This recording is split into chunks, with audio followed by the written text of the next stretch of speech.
Episode 16 of Boruto Naruto Next Generations was really a daily life of an academy student type of episode, so there really isn't much to analyze besides the little funny stuff that happened. So I'm gonna talk about the next major story arc that's coming up in Boruto Naruto Next Generations. Since it has been officially announced that the side story manga Naruto, the 7th Hokage and the Scarlet Spring is being adapted into the anime, I felt that I'd touch on the importance of its inclusion within the anime series because it is very important to a bigger picture that you guys might not have seen. So starting off, this arc was amazing in my opinion, and it showed me basically when I first read it how much promise the Next Generation era of the Naruto universe had in terms of story. So when everybody was talking shit about Boruto and saying this, saying that, I mean, from the get-go of me reading this Naruto Gaiden, I already knew that it had potential with these Next Generation characters in the story direction it was going in. So besides that, I want to talk about how the story in this manga and the kind of themes within this side story manga ties into the overall story and direction that Boruto will most likely be going into.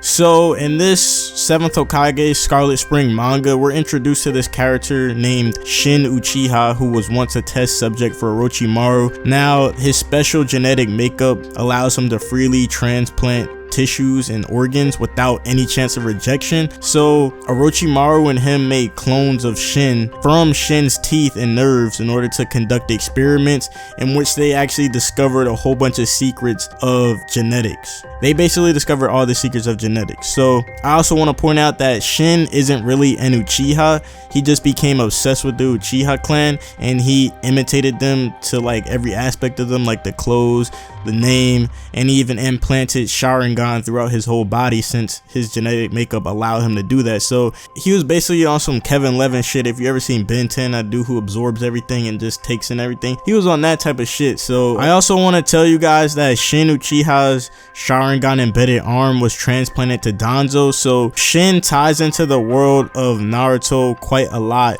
just from that alone, considering that he was someone who was connected to Danzo. Now, with all that being said, a lot of themes were introduced when Shin came into the picture. This manga had a huge emphasis on science, genetics, and kind of human nature. So Shin believed in survival of the fittest and natural selection, and he believed that living things are slaves to their genes and that they only exist to stay alive by passing on their genes. So he also stated that living things don't truly die because their genes, through reproductive cells, survive forever without change in the shape of progeny, or you could say like offsprings or descendants. So he's saying that by passing on your genetics, you basically are living, the genes are living forever. So Shin was a believer in that, and he was a firm believer that conflict was a crucial part of human evolution. And considering that this was an era of peace after the Great Ninja War, he wanted to disrupt the peace by reviving the Akatsuki and bringing great conflict again so that he could make the humans evolve more and become more powerful and all this other bullshit. But I also want to point out that Orochimaru's studies on genetics with Shin gave birth to Mitsuki because they were doing a whole bunch of research and experimentation with cloning techniques. And then of course in the Boruto story we have this character that is a synthetic clone of Orochimaru called Mitsuki. So there's a lot of stuff that has been basically presaged, because before we knew that Mitsuki was a synthetic clone of Orochimaru, because we didn't know that until the end of Boruto Naruto the movie. So once we figured that out, you can kind of go back and connect the pieces. Orochimaru was doing experiments on cloning, all this other stuff. So that manga actually ties into a lot of the stuff in the Boruto series already, just from Mitsuki's existence.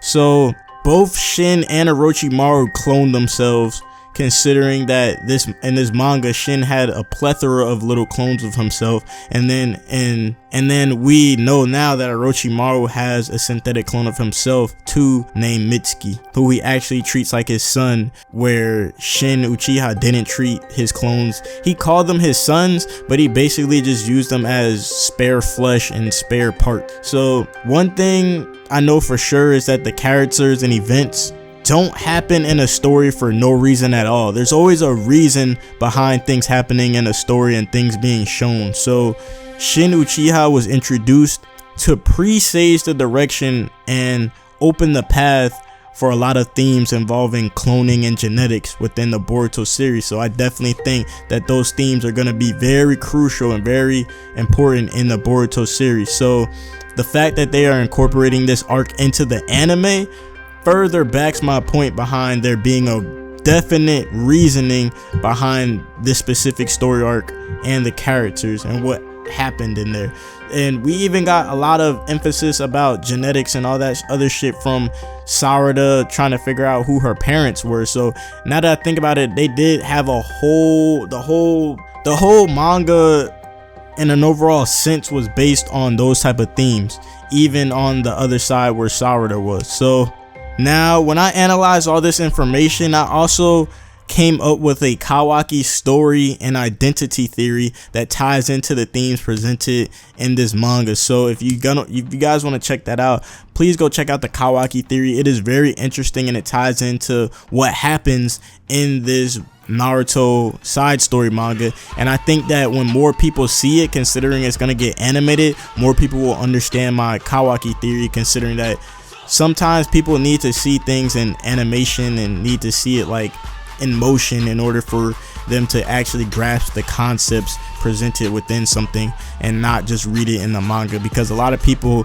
interpret things differently when they're reading it versus when they're hearing it. So that's really all I got for you guys. If you enjoyed the video, please leave a like. If you're not subscribed, hit that subscribe button and make sure you turn on my notifications so that you get notified all the times I post. If you want to check out that Kawaki theory, link will be in the description and link will be in the comments. It's a dope theory and I think you guys will like it a lot. It's been your boy, Anime Analyst, the young Jiggy Ninja.